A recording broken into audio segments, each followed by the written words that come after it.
Il est 20h, vous regardez la télévision Futur Média. Madame, monsieur, bonsoir. Voici les titres de cette édition. Plus de 40 cantines calcinées, des millions de francs CFA perdus. C'est le bilan de cet incendie qui s'est produit la nuit dernière au marché des HLM. Aucune perte en vie humaine n'est signalée, mais les dégâts matériels sont importants. Dans ce journal, direction également la ville de Kaolack. Le marché Zinc a également pris feu ce matin. Le bilan est lui aussi matériel. Le gouverneur de la région et l'ancien Premier ministre Aminata Touré se sont rendus sur place ce samedi. Retour sur ces deux incendies au marché Zinc et à celui des HLM en début d'édition. Les femmes du groupe Futur Média participent à un important don du sang. Ce samedi, elles ont pris part à l'initiative Don de la presse, un geste salué par le Centre national de transfusion sanguine, le CNTS qui chaque jour manque de sang pour soigner les malades et sauver des vies. Les images dans ce journal. Bilan du référendum constitutionnel. Plus d'un an après son adoption, le groupe de recherche et d'appui Conseil pour la démocratie participative et la bonne gouvernance a tenu un panel ce samedi. Dans cette édition, vous entendrez le professeur de droit Ismaïla Madiorfal. Selon lui, la cohabitation entre politique est quasi impossible au Sénégal. Il s'appuie sur la durée du mandat présidentiel et de celui des députés qui passera à 5 ans en 2019. En sport, J-1 avant le combat de lutte qui opposera Ness à Satiès. Demain dimanche, le stade Demba Diop sera le théâtre d'un combat d'envergure, plein d'enjeux pour la carrière des deux lutteurs. Un combat organisé par GFM Entertainment. Les détails, ce sera dans la page des sports.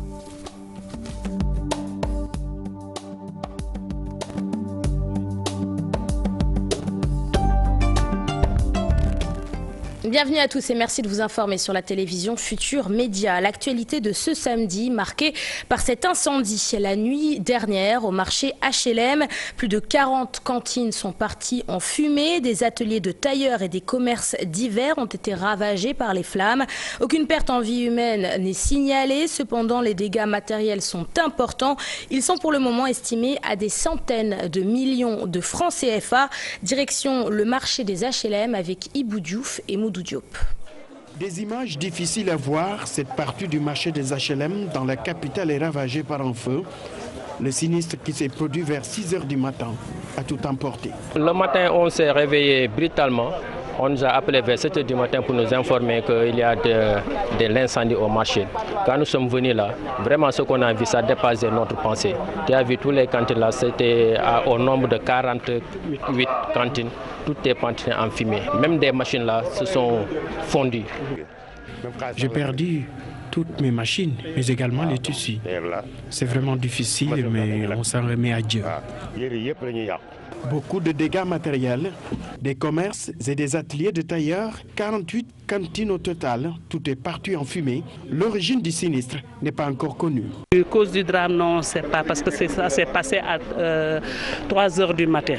On demande vraiment aux autorités de nous aider vraiment sur la sécurité de ce marché. Ici, les cantines, on nous a révisé de nous donner des compteurs. Nous lançons un appel aux autorités pour qu'ils nous aident, pour qu'on ait des compteurs. Même si c'est des compteurs regroupés, on fait par 10-10 pour qu'il y ait de l'RC, pour diminuer les branchements anarchiques. Des sinistrés réveillés sous le choc, des actions sont annoncées pour les soutenir et alléger la douleur. On est en train de recenser les sinistrés. On a le bureau des HLM, l'INACOA Diapo des HLM a appelé une réunion urgence à 16 h. Donc on va prendre là-bas des décisions, savoir ce qu'on va faire après.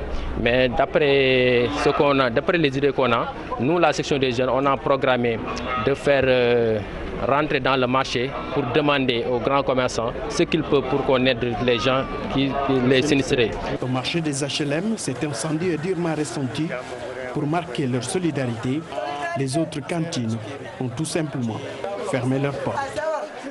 Autre Autre incendie à Kaolack où un marché a également été touché par un incendie. Ce matin, environ 1000 mètres carrés du marché Zinc sont partis en fumée.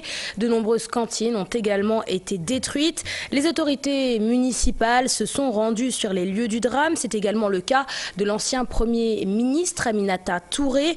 Au nom du chef de l'État, elle a annoncé la construction prochaine à Kaolack d'un marché moderne de type sous-régional. Suivons ce reportage de notre correspondant Ibrahima Diamé.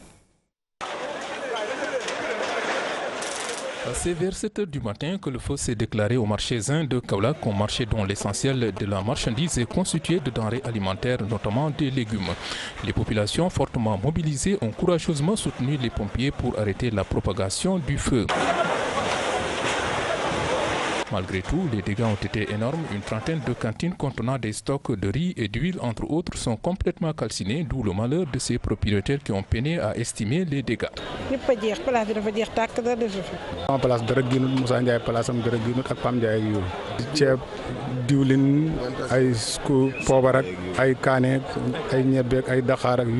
Les autorités municipales se sont présentées sur les lieux du sinistre dès les premières heures de l'incendie pour exprimer leur compassion. En de pareilles circonstances, nous ne pouvons qu'exprimer notre compassion et notre soutien à nos compatriotes qui ont vu leurs biens, leurs marchandises saccagées par le feu. Ensuite, c'est au tour du Premier ministre Aminata Touré qui a annoncé l'édification d'un grand marché de type sous-régional très prochainement. Nous sommes venus partager la peine ici au marché Zinc, marché central. Un violent incendie s'est déclenché ce matin, comme nous l'a expliqué le délégué du marché. Il semblerait, je dirais bien semblerait parce qu'il faut attendre une enquête complète, qu'il y a eu l'explosion d'une bonbonne de gaz. En venant, évidemment, j'ai informé le président de la République qui transmet vraiment sa solidarité et sa sympathie à tous les occupants du marché et tout particulièrement à ceux qui ont perdu leurs biens.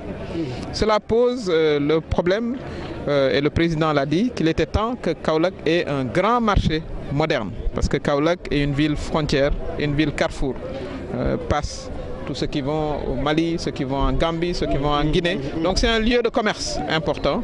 Et Monsieur le Président de la République l'a dit, il le réaffirmera lui-même par sa propre voix. Il s'engage à ce que Kaolack ait un très grand marché pour que justement les incendies répétitifs ne soient plus qu'un mauvais souvenir. L'origine du feu n'a pas été précisée par les sources officielles sur place, mais suivant les témoignages, le feu est parti d'une cantine de vendeuses de petit déjeuner dont la bonbonne de gaz a explosé. Et après avoir salué la mobilisation des populations qui sont intervenues auprès des pompiers pour maîtriser l'incendie, le gouverneur de Kaolack se veut clair. Il faut selon lui mettre un terme à la recrudescence des incendies dans la région. Le gouverneur Hassan Sall invite les autorités à se pencher sérieusement sur la question. Je vous propose de l'écouter. Ces propos sont recueillis par Ibrahima Diamé. Il faut aller en profondeur, se poser des questions sur la récurrence de ce genre de sinistre dans le marché central de Kaolack. Diagnostiquer le mal, l'identifier et prendre des mesures. Prendre des mesures pour que de pareilles situations ne se reproduisent. Faire en sorte que les voies soient dégagées, que les normes de construction et d'installation électrique soient respectées. Et pour cela, il va falloir que la mairie, en relation avec la préfecture et les services étatiques, même la gouvernance, que nous voyions tout cela et qu'ensemble nous œuvrions pour mettre un terme à cette situation et à ce genre de sinistre. Je vous le disais en titre, responsabilité sociale des entreprises, les femmes du groupe Futur Média au service des populations à travers un don du sang. L'initiative dénommée Don de la presse a permis à ces professionnels des médias de réunir des agents et les sympathisants du groupe pour donner un peu de leur sang.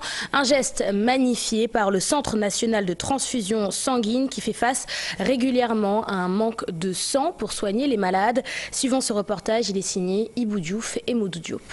Loin des studios et autres bureaux pour s'investir dans le social, les femmes des GFM à travers ce don de sang s'investissent pour répondre aux besoins humanitaires. À l'origine de la première édition, c'était un reportage réalisé au niveau du Centre national de transfusion sanguine.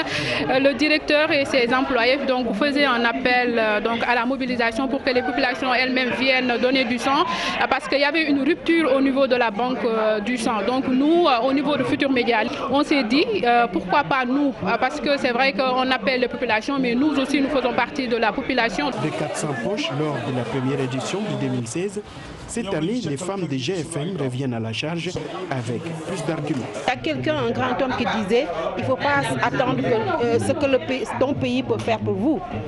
Vous devez voir vous-même qu'est-ce que vous pouvez faire pour votre pays. Alors c'est dans cette initiative, c'est dans cette logique-là que nous nous inscrivons, parce que je pense que donner du sang est une cause très noble. Quand on peut participer à éviter des décès, je pense que cause ne peut être beaucoup plus grande que ça.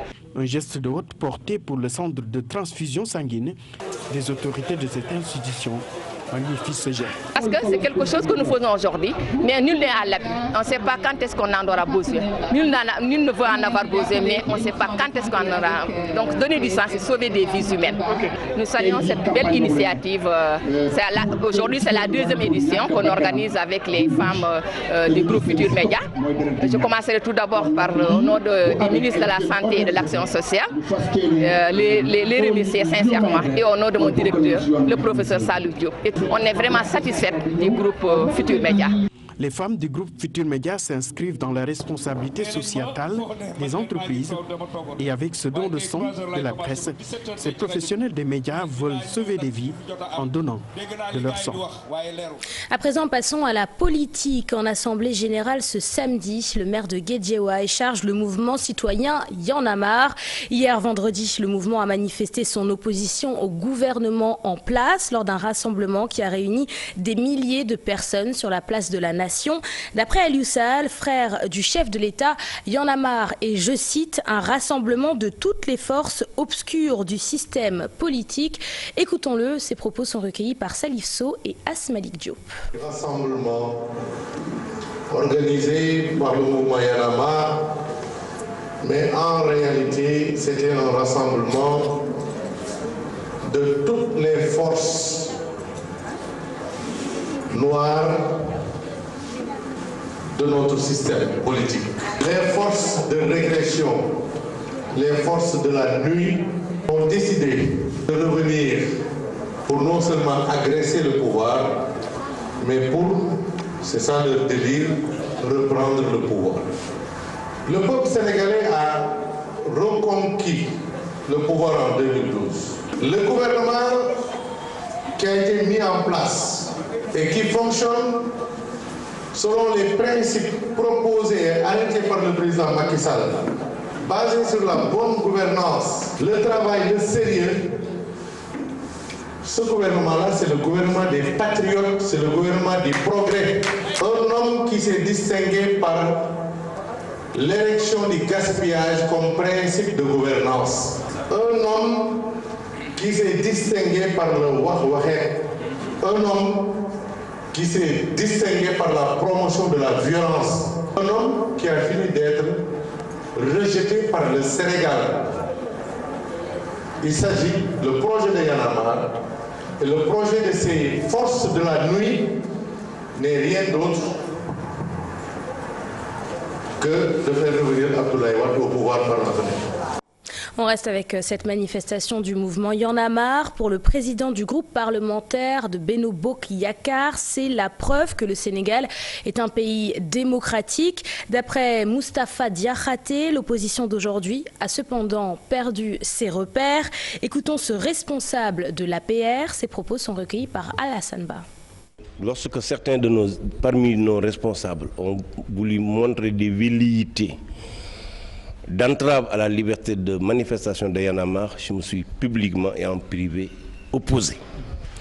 Donc je ne peux que me féliciter que Y'en a marre ait mobilisé des Sénégalais pour exprimer leur désaccord ou bien pour envoyer un message au président Macky Sall. Le plus important, c'est que c'est à nous de décrypter. Maintenant, ce que je souhaite, c'est que Y'en a marre ne soit pas une voiture blé de ceux qui veulent s'opposer à la reddition des comptes. ce n'est pas leur rôle. Et ce n'est pas ce que le pays attend d'eux. Maintenant, pour ce qui concerne cette marche, ça montre encore une fois que pour ceux qui disent que le Sénégal est une dictature, que c'est une vue de l'esprit. Nous sommes encore une démocratie. Ce qu'il faut aussi noter par rapport à la mobilisation de Y'en a marre, c'est qu'en fait c'est une opposition qui n'a pas de cap, qui n'a pas de capitaine, qui n'a pas de programme, qui est venue s'agglutiner derrière Y'en a marre pour avoir une existence dans l'espace. Je crois que ce n'est pas à leur honneur. Maintenant, pour ce qui concerne les législatives, nous nous préparons en conséquence. Plus d'un an après le référendum constitutionnel du 20 mars 2016, quel bilan peut-on tirer? Ce samedi, un panel a été organisé par le groupe de recherche et d'appui Conseil pour la démocratie participative et la bonne gouvernance. D'après les participants, principalement des politiques et des juristes, on note des avancées significatives dans le dispositif institutionnel. D'autres points de la réforme auraient cependant leurs limites. On fait le point avec Fatou Bintou Conté et Ababacar Camara. Une année après le référendum du 20 mars, l'on peut retenir un bilan satisfaisant selon le professeur Ismaïla Madior Fall. Il estime que tous les points proposés ont été réalisés. Le président de la République avait proposé le 20 mars 2016 un projet de révision de la Constitution comportant 15 points. 15 points. En substance, il s'agissait essentiellement de la modernisation du système de partis politiques, de l'instauration d'un haut conseil des collectivités territoriales, du renforcement des prérogatives de l'Assemblée nationale, du renforcement des prérogatives du Conseil constitutionnel, de faire en sorte que le président de la République désormais soit élu pour un mandat de 5 ans, renouvelable une seule fois, et que ces dispositions soient intangibles. Donc voilà, de renforcer notamment les droits fondamentaux des citoyens, droit à un environnement sain, droit à ses ressources naturelles, droit à son patrimoine foncier. Et aujourd'hui, si on doit faire le bilan, on peut considérer que tous ces points, tous ces engagements qui avaient été pris ont été réalisés, ont été mis en œuvre. Même si des limites sont notées quant à la modernisation du système des partis politiques et le statut de l'opposition. Les points qui étaient soumis à la réforme constitutionnelle ont été réalisés, sauf deux essentiellement. Les deux qui ne sont pas encore mis en œuvre, il faut le dire, c'est la modernisation du système de partis politiques et aussi le fait d'avoir un statut de l'opposition et un chef de l'opposition dans le pays. Cette disposition n'est pas encore mise en œuvre. Deuxième chose qui n'a pas été mise en œuvre, la loi organique portant règlement intérieur de l'Assemblée nationale doit aujourd'hui être adoptée, une nouvelle loi organique doit être adoptée pour que l'Assemblée nationale ait les capacités pour prendre en charge ces nouvelles missions, notamment l'évaluation des politiques publiques. Pour le mandat présidentiel, la loi sur les 5 ans ne s'applique pas pour le mandat en cours, selon le professeur Ismaïla Madior Fall. Quand il y a une disposition, on dit, mais cette disposition, quelle devrait être sa signification? Là, on met une disposition transitoire pour dire, voici sa signification. Mais en l'occurrence, cette signification a été donnée par le Conseil constitutionnel.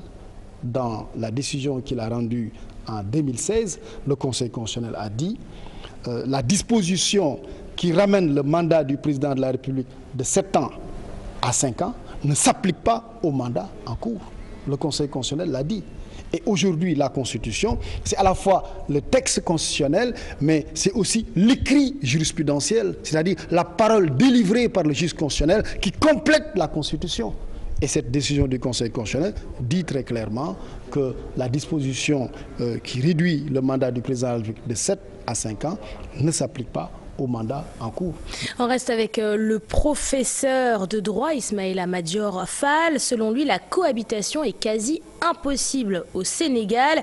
Pour appuyer ses propos, le conseiller juridique du chef de l'État s'appuie sur la durée du mandat présidentiel et de celui des députés qui seront de 5 ans en 2019.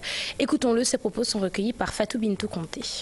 Aujourd'hui, au Sénégal, on parle beaucoup de cohabitation, mais en principe, si on s'inscrit dans l'avenir, les chances de survenance d'une cohabitation sont devenues plus faibles maintenant. Pourquoi? Parce qu'autrefois, ce qui rendait facile la cohabitation, notamment dans des pays comme la France, c'est que le président est élu pour un mandat de 7 ans et le Parlement élu pour un mandat de 5 ans, notamment l'Assemblée nationale. Mais si on harmonise les mandats, et aujourd'hui c'est le cas, aujourd'hui au Sénégal, à partir de la fin de ce mandat, le président de la République va être élu pour un mandat de 5 ans, l'Assemblée nationale pour un mandat de 5 ans. Et les élections, même si elles ne se tiennent pas le même jour, elles vont se tenir dans la même période. Je veux dire, la différence entre les deux élections ne dépassera pas plus de 2-3 mois. À partir de ce moment, je pense que la possibilité ou la probabilité de survenance d'une cohabitation devient très faible. Pourquoi? Parce qu'il n'y a pas de raison que les Sénégalais élisent un président qui appartient à ce camp politique et élisent une majorité parlementaire qui appartient à l'autre camp politique. Donc pour moi, avec l'harmonisation de la durée du mandat du présidentiel et de la durée du mandat des députés, et donc voilà, la confluence ou la concordance de majorité parlementaire, l'hypothèse d'une cohabitation me semble extrêmement faible. À Ziguinchor, polémique entre membres de l'APR et du PDS. Doudouka, responsable local de l'APR, est accusé d'avoir retiré 400 cartes d'électeurs au niveau de la direction de l'automatisation du fichier. D'après les apéristes, ces accusations sont fallacieuses, fausses et injustifiées. Ils invitent les libéraux à donner des preuves. Ces derniers promettent de les dévoiler le moment venu. Plus de détails avec notre correspondant à Ziguinchor, Boubacar Diassi. Polémique autour de 400 cartes d'identité biométriques destinées à la commune de Ziguinchor et qui auraient été retirées par Doudouka de l'APR, selon les libéraux de cette commune, dirigée par Toussaint Manga. Leur porte-parole Almami Diédiou précise. Je persiste à nouveau pour dire que 400 cartes ont été retirées par ce responsable politique à partir de Dakar. Parce que la majorité des cartes qui ont été retirées à Dakar appartenaient à des enseignants du réseau des enseignants de l'APR. Très vite, les partisans de Doudouka donnent un point de presse pour un démenti formel. Donc ces accusations, pour moi, c'est grave. Et puis ça pose problème. Nous sommes dans un processus qui n'est pas terminé. Accuser notre leader, effectivement, d'avoir dit 400 cartes d'électeurs, je dis c'est grave. Parce qu'aujourd'hui, dans ce pays, il y a deux choses que les gens se confondent. La dénonciation et l'effet arbitraire. Ces militants de l'APR n'excluent pas de porter l'affaire devant le juge. Maintenant, nous allons utiliser d'autres moyens, donc coercitifs, pour qu'ils nous prouvent véritablement donc, ces accusations. C'est important. Les libéraux répliquent. Ils n'ont qu'à la porter devant la justice, on leur répondra. Nous pensons qu'aujourd'hui, eux, ils doivent faire profil bas et se taire. Pour le moment, les Ziguinchorois continuent de retirer leurs cartes biométriques au niveau des bureaux qui sont ouverts à cet effet. Le parti de la Réforme réaffirme son compagnonnage avec le président Macky Sall en vue des élections législatives prévues au mois de juillet prochain. Le parti a installé aujourd'hui, samedi, son nouveau secrétaire politique national, Amadou Dawa Diallo, compte rendu avec Alassane Ba et Ababakar Kamara. Absente depuis quelque temps de la scène politique, la formation de Abdourahim Agne refait surface. Le PR compte accompagner le président Macky Sall aux législatives à venir. Le parti de la Réforme ne se pose même pas la question. C'est décidé au niveau de notre bureau politique. Le président Macky Sall lui-même l'a accepté. Je reviendrai certainement sur l'audience qu'il m'a accordée le 10 mars dernier lors de sa tournée économique dans la région de Matam. Je reviendrai sur certains détails de cette audience.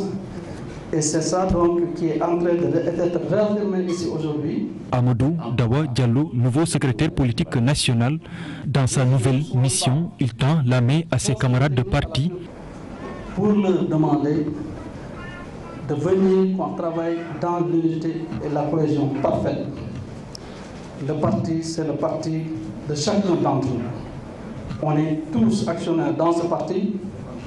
C'est leur parti eux-mêmes. Donc on ne laissera pas de toutes les façons, on ne les laissera pas partir. Déjà, des initiatives ont été prises par rapport justement à cette affaire. Une nouvelle politique, nouvelle mission, massifier le parti. Les jeunes vont dérouler. Le parti a besoin d'élargissement. Le parti a besoin d'un nouveau souffle. Je pense que c'est ça qui a poussé le secrétaire général Abdourahim Agne à confier justement ce parti aux jeunes pour le mener certainement à des lendemains meilleurs. Je pense que c'est un challenge. Quelqu'un qui a vu la trempe politique d'Abdourahim, qui décide un jour de léguer son parti aux jeunes. Vous avez vu cette dame. Donc cela suscite l'espoir. Le PR reconnaît son manque de communication ces dernières années, mais il est temps de remettre les pendules à l'heure. Ouverture hier vendredi des journées économiques du Nord. Le ministre de la Gouvernance locale, du Développement et de l'Aménagement du territoire était dans la ville de Saint-Louis. Représentant le Premier ministre, Abdoulaye Diouf Sarr a salué les efforts consentis dans le secteur privé, ce qui selon lui contribue à la réussite du plan Sénégal émergent. Écoutons Abdoulaye Diouf Sarr au micro de notre correspondant à Saint-Louis, Ousseynou Diop. Le secteur privé sénégalais, particulièrement la Confédération nationale des employés du Sénégal, prennent en charge des préoccupations de mise en œuvre du plan Sénégal émergent en termes d'analyse et de, regard sur la participation du secteur privé dans la mise en œuvre de ce plan. Cela est très encourageant. Cela veut dire qu'il y a une bonne appropriation du plan Sénégal émergent. Et à ce niveau, il est important de noter que ce plan Sénégal émergent, dans son analyse, repose d'abord sur la création de la richesse. Parce que son premier axe, c'est une croissance inclusive et durable. La transformation structurelle de l'économie invite forcément un secteur privé solide. Donc nous sommes conscients effectivement qu'à ce niveau, le secteur privé sénégalais prend en charge fondamentalement le plan Sénégal émergent. Une autre dimension, c'est la dimension territorialisation des politiques publiques. Souvenez-vous, avant même le plan Sénégal émergent, avant même 2012, la CNES avait fait le pari des pôles, avait fait le pari d'intégration des régions dans des dynamiques de pôles. Aujourd'hui, je crois que le PSE, par son moteur territoire qui est l'acte 3 de la décentralisation. Passons à la culture à présent. Tony Allen, le précurseur de l'afrobeat, Cherlo et Habib Faye, trois grands musiciens réunis hier soir pour un concert unique. Un mélange de styles pour le plus grand plaisir des mélomanes. Ils étaient nombreux à avoir répondu à l'invitation de l'hôtel Pullman. Aïssa Toupaï et Younous Diatta ont assisté pour nous à cet événement. On suit leur reportage. À la guitare, batterie, trio magique pour un concert live fou quand Tony Allen rencontre Cherlo et Habib Faye.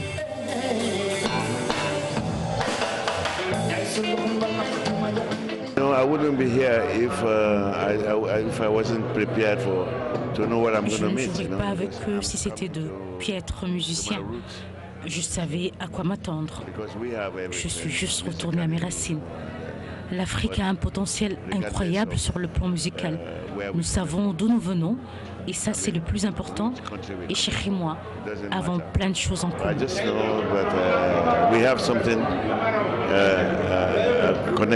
L'entente entre les deux musiciens s'explique alors par cette musique de qualité. Par exemple, Tony Allen, la première fois c'était aux États-Unis, c'était en 2002, c'est pas 2004. Et après on s'est rencontrés un peu partout en Europe, au Japon, partout. Pas plus tard que l'année dernière, on a fait 2 mois de tournée ensemble avec Ernest Ranglin. Là, on voulait faire un événementiel pour inviter beaucoup d'artistes que j'ai côtoyés à l'étranger pour les faire venir aussi au Sénégal, pour les faire connaître. Donc j'ai pensé à Tony Allen et à Habib Faye, qui est un ami qui est là, qui est au Sénégal, un excellent bassiste qui joue très bien et qu'il faut promouvoir. Moi, j'ai envie de promouvoir tous les talents que je peux côtoyer en Afrique. On mélange les choses, on fait la bonne sauce, on a la qualité. Et la qualité fait la différence. Ils ont fait la différence, l'un d'entre eux ravi de jouer avec le maître de l'afrobeat. Tony Allen, c'est le maestro de la musique nigériane. Donc c'est lui qui a créé l'afrobeat. Donc c'est un immense plaisir de jouer ce soir avec lui. Bien sûr avec Cherlo, qui est aussi un super musicien, avec qui j'ai partagé beaucoup de choses. Vraiment, ça a été vraiment une superbe soirée de retrouvailles, mais surtout aussi de connexion entre l'Afrique. Et j'essaie d'être au niveau, donc voilà, j'arrête pas de travailler. Bon voilà, je suis là, je suis musicien, je vis ça. Donc voilà, j'essaie de préserver, de garder ce que j'ai. Voilà. Les mélomanes ravis ont assisté à une belle soirée à la sauce africaine.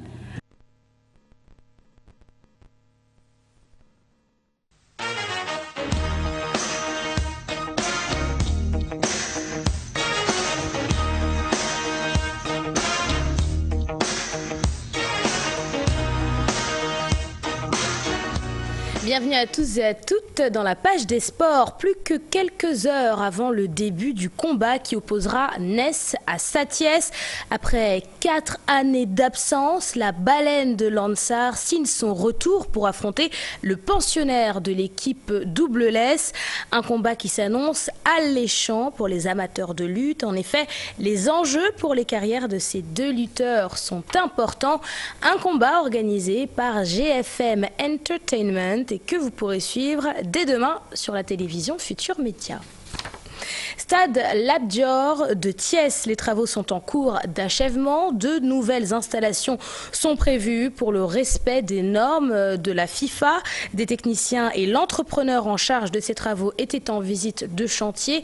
Compte rendu avec Cher Anta Diop et Seyla Tir.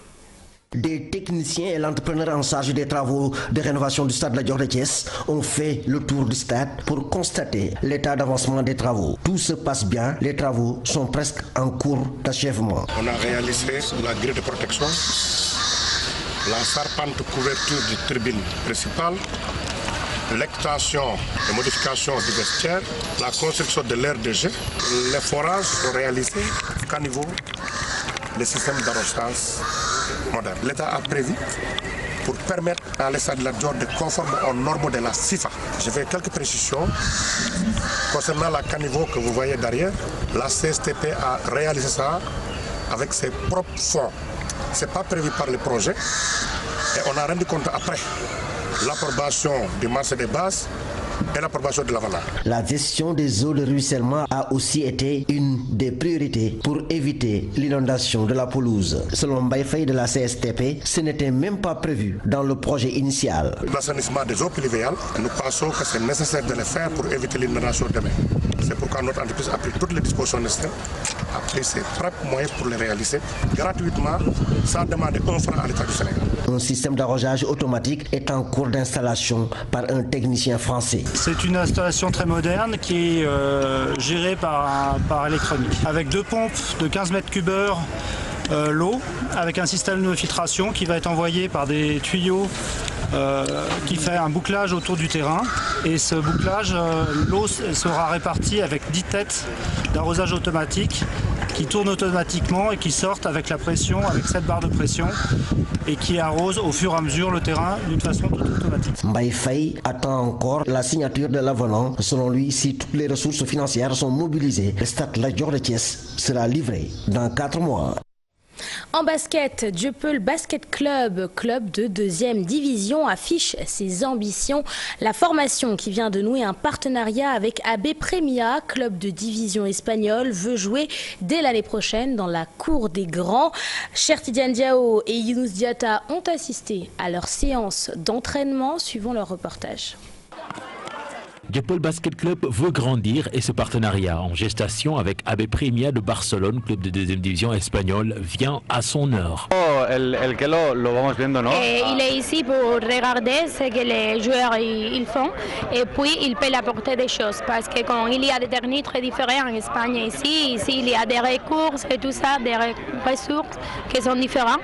Il est ici pour regarder et puis pour apporter des choses et pour apprendre des autres. Más amplio, ¿no? En cuanto juego ofensivo y defensivo. Actuellement, on a quand même des coopérants, des partenaires qui sont là au niveau de venus d'Espagne, de Barcelone, un club de 2e division là-bas en Espagne qui s'appelle AB Premia. Ils sont là pour quand même une future collaboration, une coopération entre Dieuppeul Basket et AB Premia. Ce club de 2e division qui a été à 2 reprises proche de la montée veut réussir ce pari cette année. L'objectif immédiat du club, c'est comme je l'ai expliqué tantôt, c'est quand même monter en 1re division. Bon, un peu jouer le rôle comme le club de Ouakam ou Mermoz et aussi installer la petite catégorie. Le niveau de l'équipe de l'avis du directeur technique est bon, mais il déplore le temps peu conséquent des entraînements. On a des jeunes talentueux, bon, mais on a des problèmes d'horaire parce qu'on a un terrain, la lumière, il nous faut de la lumière, il nous faut du temps de jeu et on a des scolaires qui sont à l'école. C'est pas facile, c'est vraiment, il y a des imperfections dans les conditions de travail. Le chantier est grand pour ce club de quartier qui appelle la population à s'unir autour de l'équipe. Merci Chartidiane Diao et Younous Diatta. C'est la fin de cette édition. Merci de l'avoir suivi. Merci de votre fidélité. Excellent samedi soir et à demain 20h sur la télévision Futur Média.